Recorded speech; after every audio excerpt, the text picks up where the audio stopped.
మనకి దేవుడి విగ్రహాలలో కూడా శివలింగం చాలా గొప్పదండి.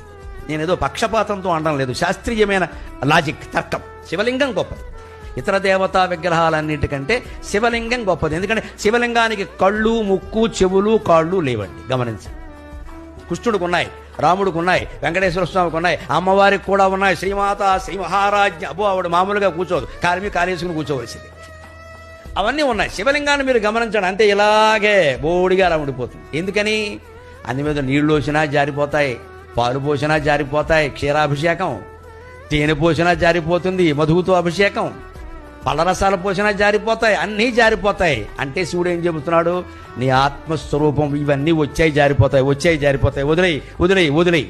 మాట వచ్చింది పోతుంది, చూపు వచ్చింది పోతుంది, వినికిడి వచ్చింది పోతుంది, స్పృహ వచ్చింది పోతుంది, అన్నీ పోతాయి. లింగం రూపంలో, శివుడు రూపంలో నువ్వు ఒక్కడవే మిగులుతావు. అదే చిదానంద రూప శివోహం.